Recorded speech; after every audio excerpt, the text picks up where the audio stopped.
가장 뜨거운 이슈. 오늘의 헤드라인. 출발 새 아침 헤드라인 인터뷰.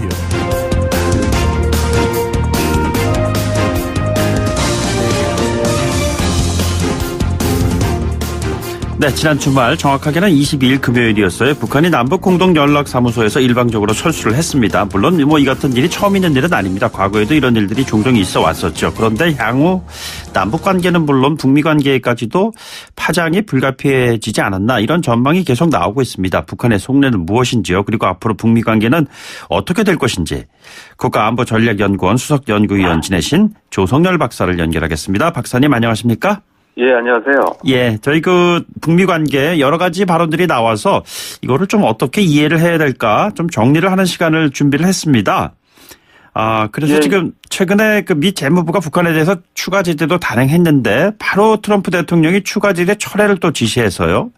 이게 좀 뭔가 미국에서도 엇박자가 나고 있는 것이 아닌가, 이런 것들, 북한에 대한 미국의 대북 기조가 현재 지금 어느 정도 단계, 그리고 어떠한 방향으로 나아가고 있는 것인지 좀 쉬운 설명을 부탁드리겠습니다.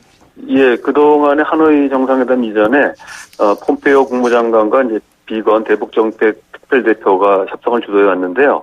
그 회담 직전에 이제 볼턴 국가안보보좌관이 좀 강경 발언을 내놨고요. 여기에 이제 미 재무부하고 국방부가 지지하면서 이번 하노이 정상회담에서는 이제 트럼프 대통령이 이제 볼턴 보좌관의 입장을 좀 손을 들어줬다, 이렇게 볼 수 있습니다. 네네.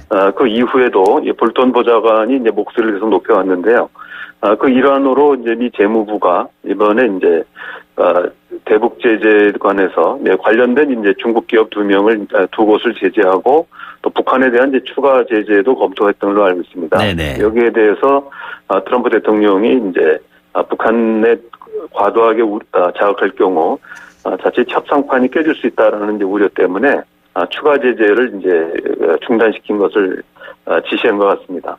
이런 부분들 때문에 이제 다시 또 분위기가 좀 반전되는 게 아닌가 생각을 합니다.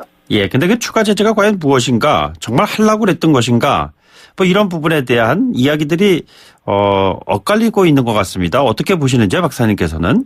예, 지금 미 재무부나 아까 말씀드린 국방부 또 볼턴 국가안보보좌관 같은 경우는 계속 강경 기조를 이어왔기 때문에 곧바로 추가 제재를 발표한다기보다는 동창리에 이제 북한의 이제 로켓 발사 움직임들이 있었기 때문에 네. 아마 이 부분을 이제 견제하기 위해서 추가 제재를 준비해왔던 것 같습니다. 예. 바로 발표한다기보다는 네네. 이런 부분들인데 이제 최선희 외무성 부상이 이제 강하게 반발하면서 타스통신과 인터뷰를 하지 않았습니까? 아마 이런 부분들 때문에 트럼프 대통령이 이제 협상의 기조를 유지하기 위해서 추가 제재를 이제 금지했다. 그러니까 발표했다기보다는 준비한 내용들을 이제 금지시킨 거다, 이렇게 볼 수 있습니다. 예, 준비하고 있는 내용을 금지시킨 것이다. 자, 이 같은 얘기는 그럼 결국엔 북한에 대한 대화의 일종의 메시지라고 읽히는 부분이 적지 않은 것 같은데, 정작 북한의 입장은 말이죠, 갈수록 조금씩 수위를 좀 더해 가는 것 같습니다. 대미 공세가 말입니다. 지금 이제 그 앞에 하나 더 말씀드린다면 트럼프 대통령이 바로 어제죠, 뮬러 특검에서 러시아 스캔들과 관련된 기소를 안 하고 있기 때문에 네네. 앞으로 이제 트럼프 대통령의 대북 정책의 폭이 좀 더 자유로워질 것 같고요. 예. 이런 가운데 이제 북한이 계속해서 대미 비난에 이어가자, 비난이라기보다는 이제 대미 문제 제기에 이어서 우리 쪽에 대해서 지금 우리 민족끼리나 이런 데서 이제 계속 우리 정부가 미국의 대북 공조에 너무 밀착돼 있다, 이렇게 예. 비판하고 있고요. 네네. 특히 이제 무엇보다도 개성연락사무소를 갑자기 철수했기 때문에 이상한 징조가 나타나는 게 아닌가, 이런 우려가 있는 건 사실입니다. 예. 이 개성연락사무소 갑자기 철수한 이 부분은 우리 측에 대한 메시지 플러스 미국에 대한 강한 자신들의 속내를 좀 비치는 것이 아닌가, 이렇게 봐도 되겠습니까? 예, 그렇습니다. 실제로는 이제 북측 인원만 철수했기 때문에 이 합의를 깼다, 이렇게 볼 수는 없고요. 예. 다만 이제 이 조치가 미국의 움직임 직후에 나왔는데도 불구하고 미국에 대한 언급은 없이 그 이후에 각종 이제 매체, 우리민족기라든지 온대조선, 메아리, 이런 이제 북한 매체를 통해 가지고 한국에 대한 비난의 몫을 좀 높였습니다. 네네. 이런 면에서 본다면은 기본적으로는 이제 미국을 겨냥으로 볼 수 있지만 직접 미국을 겨냥할 경우 자칫 판이 흔들릴 수 있기 때문에 우리 쪽을 먼저 건드린 게 아닌가 생각합니다. 그렇다면은 최선희 국장이 언급하고 있는 지도부의 결심, 이 지도부의 결심이라는 것에 대한 구체적인 내용은 무엇일까요? 지난번 이제 최선희 부상이 그 타스통신 인터뷰할 때 나왔는데요, 이미. 네네. 대미 비핵화 협상을 중단하겠다. 이런 선언을 할지 모른다. 이런 얘기였습니다. 네네. 그렇기 때문에 지난번에 하노이 그 정상회담에서는 트럼프 대통령이 이제 합의 채택을 이제 거부했다고 한다면 이번에는 이제 김정은 위원장이 비핵화 협상 자체를 이제 중단하겠다. 이런 선언을 할지도 모른다는 얘기였습니다. 네네. 그래서 아마 북한으로서는 바로 선언하지 않고 선언을 예고함으로써 대미 압박 수위를 높였다 이렇게 볼 수 있습니다.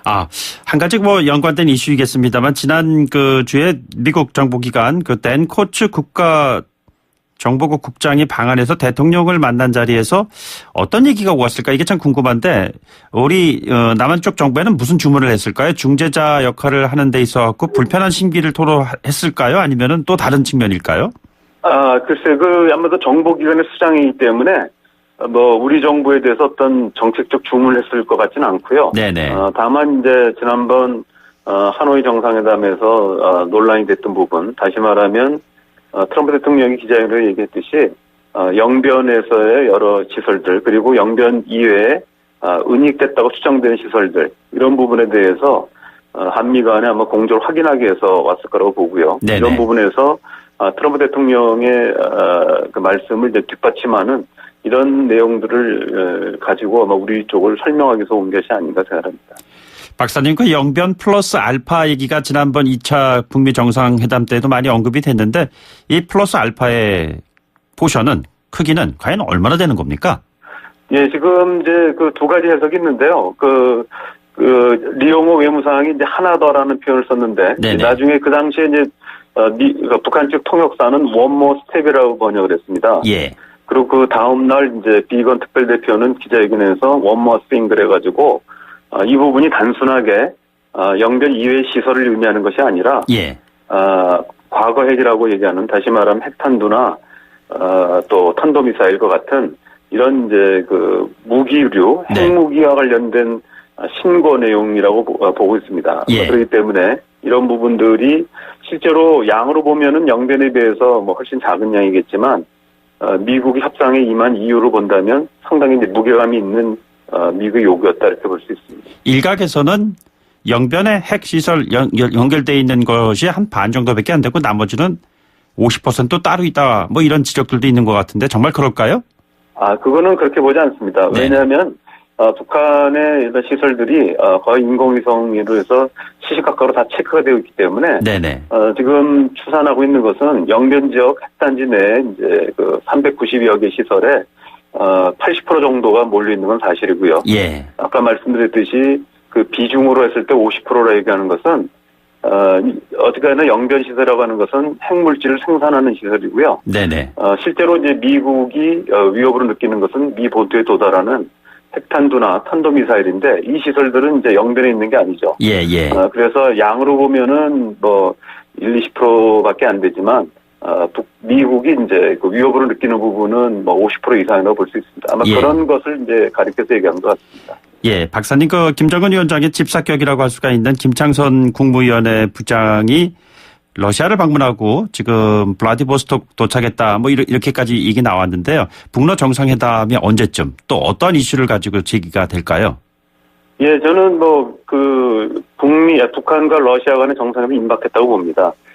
지금 금년 신년사에서 김정은 위원장이 밝혔듯이 지금 사회주의 국제연대를 이제 강화하겠다는 입장을 기본적으로 천명하고 있는데요. 작년과 올해 이어서 북중 정상회담은 4차례나 있었고요. 작년 11월에 새로 취임한 쿠바의 국가평의의장 디아스 카넬이 평양을 방문했고요. 금년 3월 1일에는 베트남의 응우엔 푸종 국가주석과 정상회담했습니다. 지금 전 세계에 남아있는 사회주국가가 4나라인데요. 중국, 쿠바, 베트남 그리고 옛 사회주의 종주국인 러시아까지 해서 북한은 이제 그 대미 협상이 어려움을 겪으면서 이른바 사회주의 국제연대를 통해서 그리고 플러스 이제 자력갱생을 통해서 이 상황을 돌파하려고 하는 것 같습니다. 아마 그런 면에서는 이번에 이제 러시아와의 정상회담은 아마 꼭 필요하다 이렇게 생각하는 것 같습니다. 예, 마지막으로요. 중재자 역할, 우리 쪽 정부의 역할 짧게 좀 부탁드립니다.